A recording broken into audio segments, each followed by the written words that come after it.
l'intimité de l'histoire. Alors aujourd'hui, Clémentine, vous nous racontez Tsering Dolma et Jetsun Pema, les deux sœurs du Dalai Lama qui n'ont pas fait comme lui. L'aurait-elle souhaité seulement. C'est vrai qu'il n'y a jamais eu de femme Dalai Lama. Et oui, figurez-vous, parce que Gedun Droub, vous connaissez Gedun Droub, le premier. Là, Stéphane, oui, ça lui parle, tout ça, ça m'intéresse beaucoup. C'est vrai, il touche sa bille en Dalai Lama. Hein. Alors, Gedun Droub était le premier guide spirituel du bouddhisme tibétain.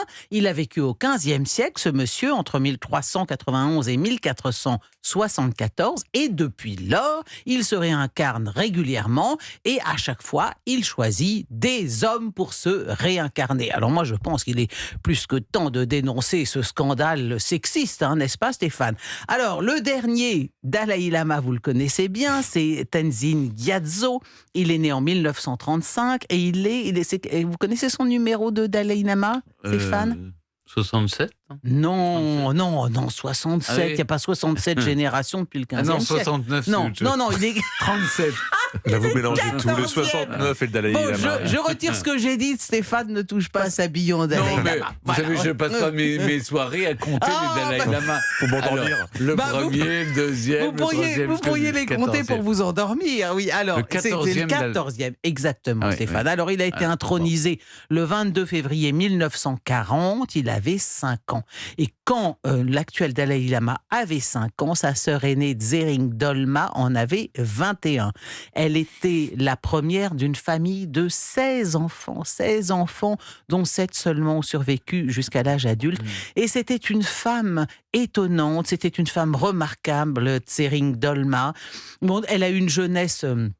sans doute comme n'importe quelle jeune fille tibétaine à la même époque, où elle aide beaucoup sa mère, elle s'occupe de ses frères et sœurs, elle les soigne, elle se marie, bon, jusque-là rien de très original, mais en 1940, elle commence à s'engager en politique, elle devient députée à l'Assemblée nationale populaire, et comme telle, elle fait partie notamment d'une délégation tibétaine qui va en Inde rencontrer le Premier ministre indien Nehru.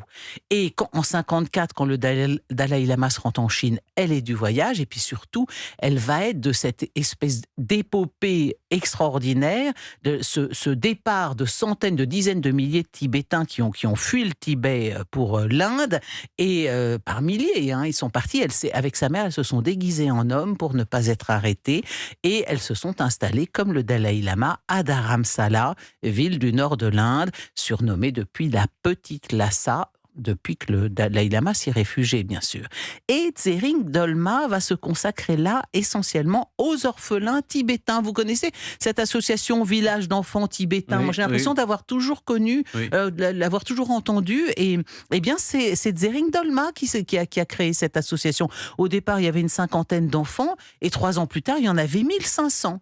Et Tsering Dolma, donc cette femme intéressante, sœur du Dalai Lama, hélas, meurt prématurément à 45 ans en 1964.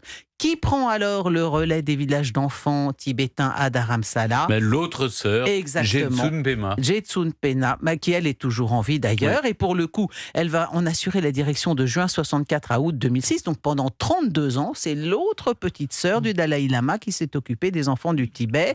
Elle est née à Lhasa en 1940, c'est-à-dire elle est née l'année même de l'intronisation de son frère. Elle a fait des études en Inde, elle a été la première femme ministre élue du gouvernement tibétain en exil au début des années 90. Elle a été ministre de l'Éducation, ministre de la Santé. Oui, c'est la femme de la sœur du Dalai Lama, hein, personne ne la connaît, mais c'est une grande dame aussi. Et en 95, lui a été décerné le titre de mère du Tibet. Hein. Elle a même été à la tête de la première université tibétaine. Elle y a participé. C'est une université qui s'appelle l'Institut d'études supérieures du Dalai Lama. Donc vraiment, ces 2 femmes auront été complètement, d'une certaine manière, poussées, mais leurs réalisations sont liées aussi à leur personnalité. Aujourd'hui, elle a 83 ans. Alors, si vous voulez, j'ai regardé en 89, au cours de l'émission Apostrophe de Bernard Pivot, il reçoit le Dalai Lama et il lui dit « Mais écoutez, cher Dalai Lama, pensez-vous qu'un jour, le Dalai Lama sera une femme ?» Et le Dalai Lama lui répond, ben oui, c'est une bonne question. En effet, pourquoi le Dalai Lama n'a-t-il jamais choisi des femmes pour se réincarner ? Le Dalai Lama éclate de rire et il ajoute, oh bah oui, bien sûr, ce serait possible. Il y a eu des lamas femmes par le passé, mais pas le Dalai Lama. Et il ajoute que la nature de la personne choisie pour se réincarner doit être positive pour le Tibet. Je le cite, « Dans le cas où le féminisme deviendrait un mouvement très actif, très dynamique, alors la réincarnation dans le corps d'une femme serait possible, car à ce moment-là, elle serait plus efficace. » Et oui, la réincarnation, on se dit, tiens, celui-là, il va être utile, tiens, j'ai des problèmes, mes tempes s'écroulent, je me réincarne chez Stéphane Bern pour retaper tout ça. Il y a quand même une volonté délibérée d'être utile. Alors, quand on lui a posé la question en 2006, parce que ça fait longtemps qu'on la lui pose, là, il a gaffé.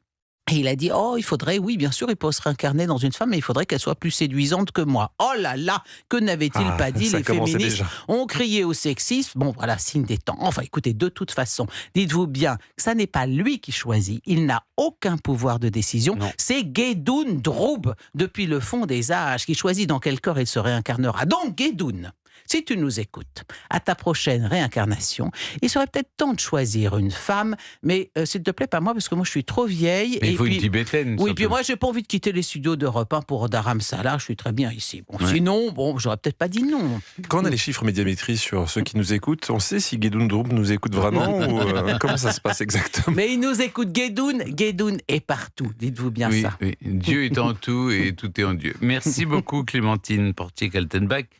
Maintenant,